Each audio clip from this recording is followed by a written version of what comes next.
Kabupaten Nias, Provinsi Sumatera Utara. Salam sejahtera bagi kita semua. Ya Aho. Perkenalkan, saya Happy Alfani Mendrova dari SMK Negeri 1 Gili Serangkai dengan fasilitator Bapak Eko Lesmono dan pengajar praktik Bapak Asori Lauli. Dan teman saya Eka Asri Punyawati Waluhu, berasal dari unit kerja SDN 076064 Musei. Pengajar praktik saya Irman Lase dan fasilitator saya Eko Lesmono.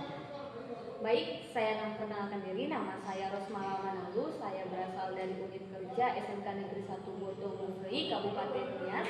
Dan fasilitator saya adalah Bapak Eko Lesmono dan pengajar praktik saya adalah Bapak Asori Lauli.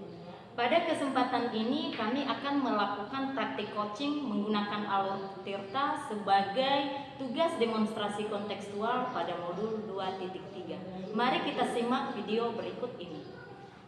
Selamat sore Bu Eka. Selamat sore Bu Manalu. Hari ini Bu mau melakukan percakapan coaching ya Bu? Iya benar Bu.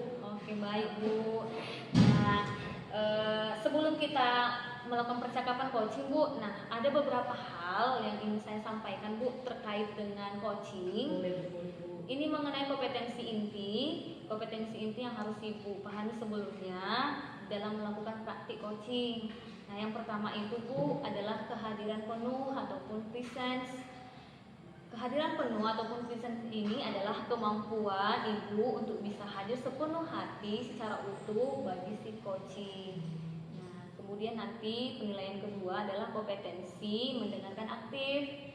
Nah, kompetensi mendengarkan aktif ini adalah salah satu keterampilan utama dalam coaching, yaitu mendengarkan aktif sama halnya dengan menyimak penjelasan apa yang diberikan oleh si coaching sehingga nanti Ibu paham alur-alur percakapannya. Nah, kemudian yang ketiga adalah mengajukan pertanyaan berbobot. Pertanyaan yang diajukan oleh Ibu itu kepada coaching itu diharapkan nanti menggugah coaching untuk berpikir dan menstimulasi pemikirannya dan memunculkan hal-hal yang mungkin sebelumnya tidak terpikirkan Bu, sehingga menggali potensi-potensi yang dimiliki oleh si coaching. Ya, itu terkait dengan penilaian di dalam coaching. Nah, kemudian saya ingin menanyakan Ibu, kompetensi mana sih yang ingin Ibu kembangkan? Setelah mendengarkan penjelasan Ibu, saya ingin mengembangkan ketiga kompetensi inti dalam coaching. Saya ingin memiliki kompetensi kehadiran penuh, saya ingin memiliki kompetensi mendengarkan dengan aktif, dan saya juga ingin mengembangkan kompetensi mengajukan pertanyaan.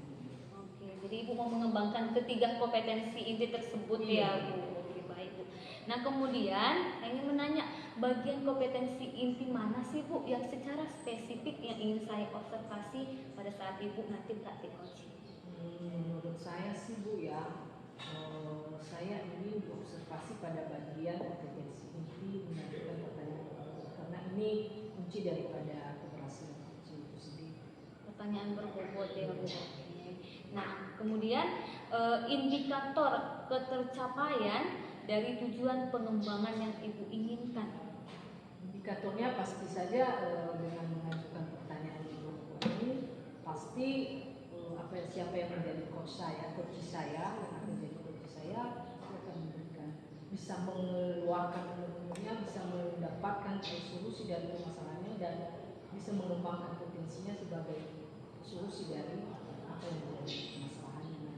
Oke, baik Bu. Jadi itu Bu kira-kira yang saya sampaikan terkait nantinya yang akan Ibu lakukan pada saat observasi yang praktik coaching ya Bu ya. Oke Bu, saya kira itu saja Bu. Jadi Ibu bisa lanjut dengan praktik coachingnya ya. Baik, terima kasih ya Bu. Selamat sore Bu Eka. Selamat sore Bu Fani, silakan dulu ya. Terima kasih Bu. Ibu sedang sibuk ya?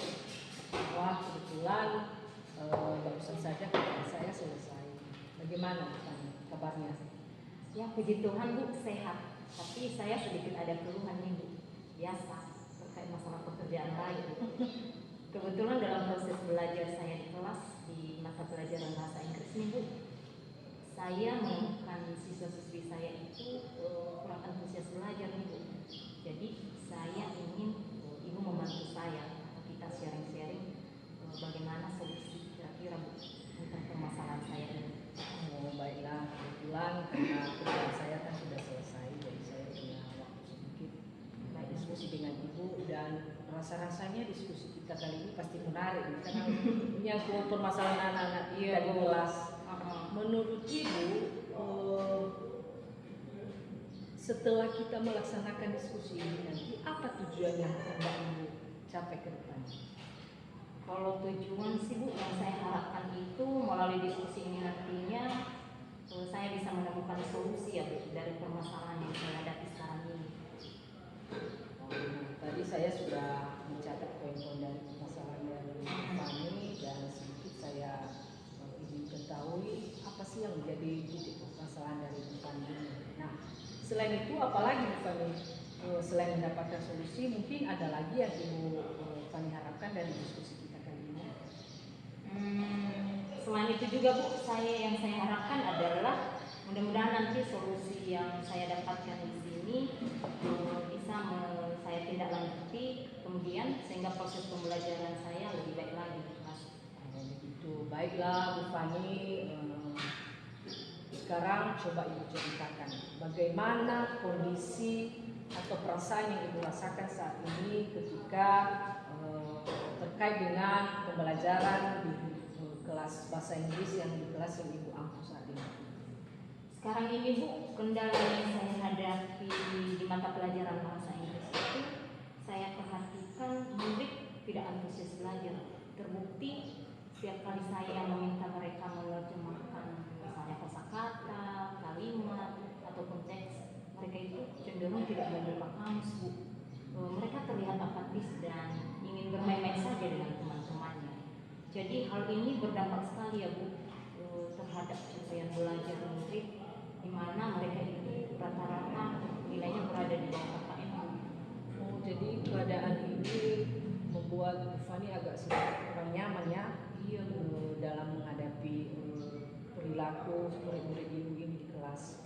Iya Bu, jadi saya benar-benar tidak nyaman karena tugas seorang guru itu kan mencerdaskan generasi bangsa. Salah satu melalui bagaimana kita memanajemen pembelajaran yang baik di kelas agar siswa itu bisa antusias dan semangat belajar untuk pembelajaran kita lah. Oh, jadi dari penjelasan yang Ibu Fani sampaikan tadi, hal itu mungkin terjadi disebabkan oleh rendahnya motivasi belajar dari murid-murid Ibu ya? Ya kurang lebih kayaknya seperti itu deh Bu. Saya perhatikan dari jumlah murid di kelas saya itu ya hanya sekitar 40% Bu yang memang benar-benar belajar. Wah, sedikit sekali, 40% aja ya? Iya Bu. Nah, bisa tidak Ibu ceritakan bagaimana proses pembelajaran di kelas Ibu selama ini? Jadi proses pembelajaran yang biasa saya lakukan di kelas itu Bu, ya saya masuk kelas, setiap saya masuk kelas itu saya memberikan materi, kemudian menjelaskan materi tersebut, kemudian saya menyuruh mereka menerjemahkan apakah saja kosakata atau kalimat yang mereka tidak tahu artinya. Dan kalau mereka pun mengalami kendala, saya selalu membantu. Nah, kemudian saya juga biasanya memberikan tugas di setiap akhir pertemuan dengan tujuannya agar murid-murid tersebut bisa lebih aktif lagi dan untuk mengukur juga ketercapaian materi yang saya ajarkan.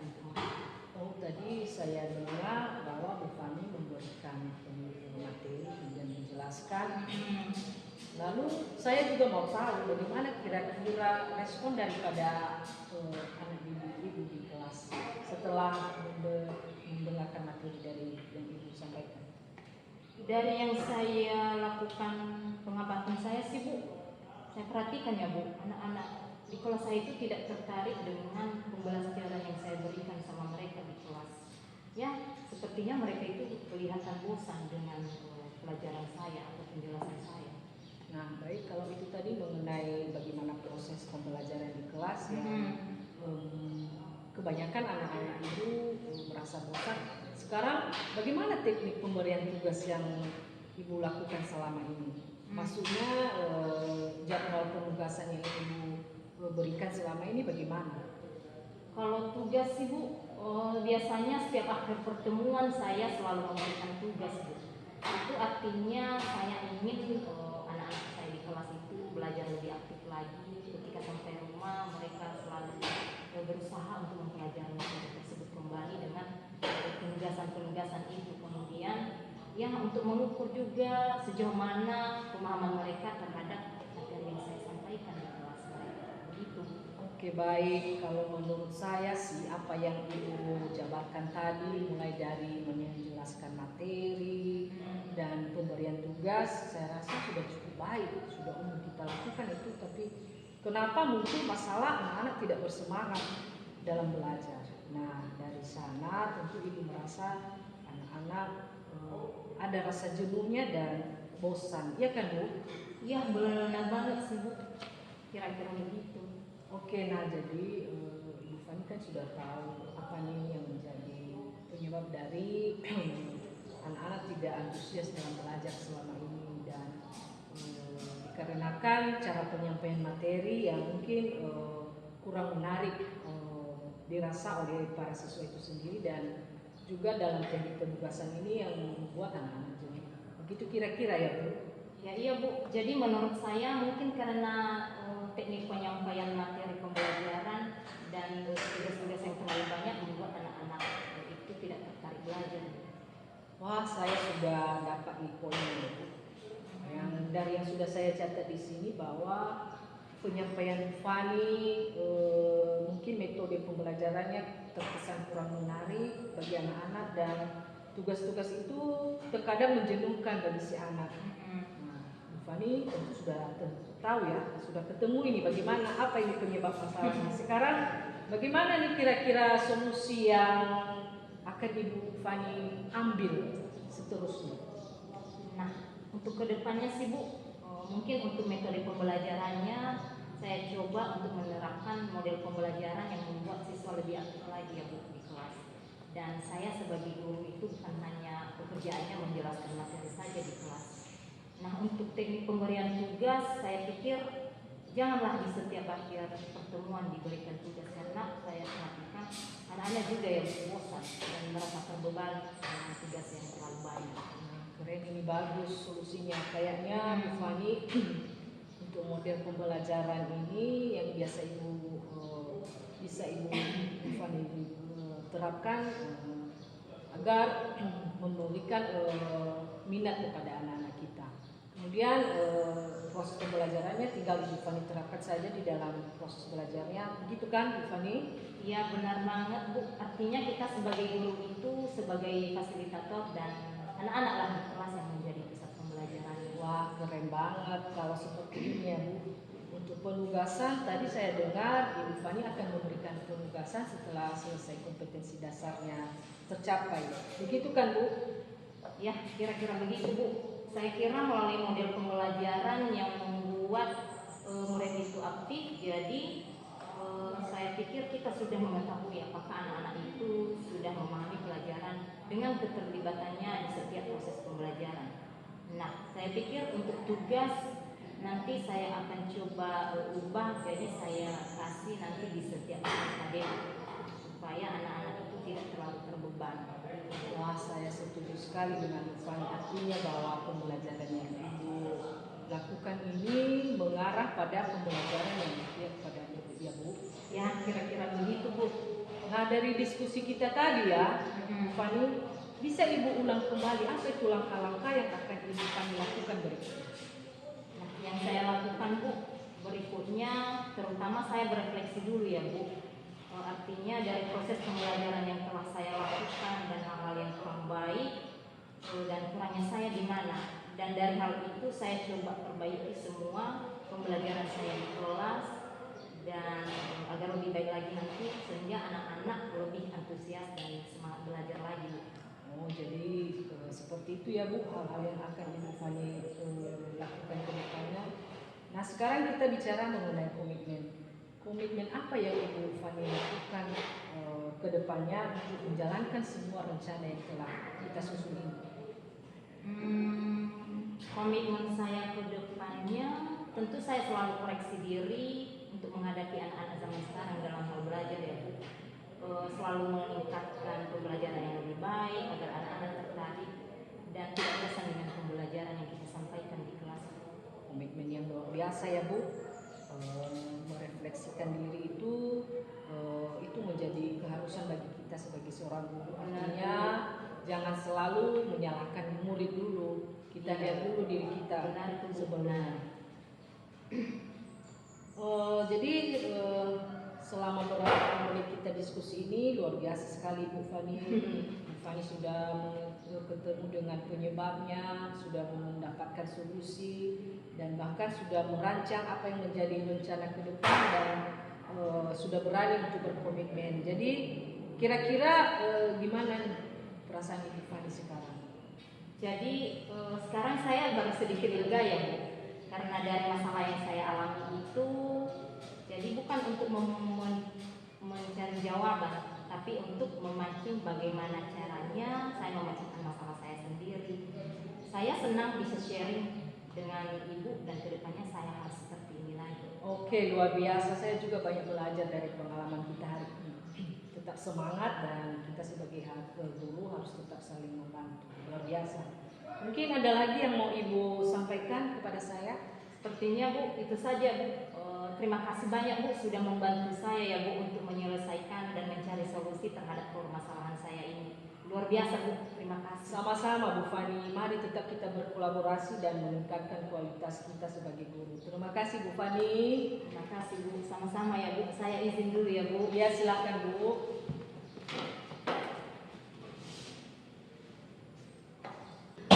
Baik Bu Eka, tadi praktik coachingnya sudah saya observasi kurang lebih 20 menit ya Bu. Oh iya ya.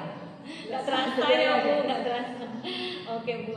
Nah saya mau menanyakan nih Bu, apa yang sudah dilakukan pada saat melakukan coaching itu tadi Bu, yang menjadi indikator ketercapaian pengembangan yang diinginkan?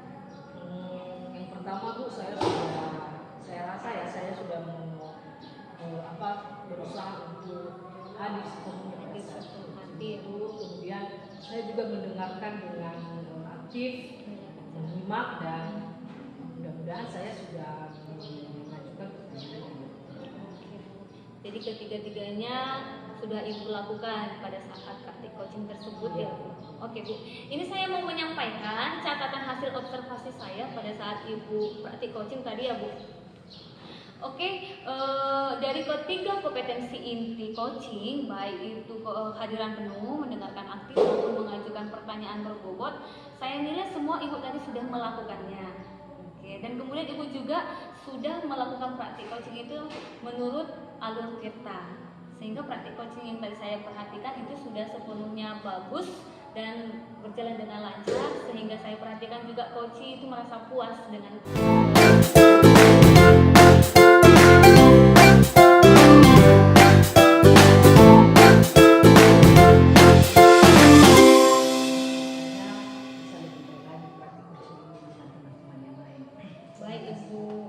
tetap semangat dan konsisten di dalam praktik coaching ya Bu. Oke, tentu Bu. Terima kasih ya Bu. Ya, sama-sama Bu.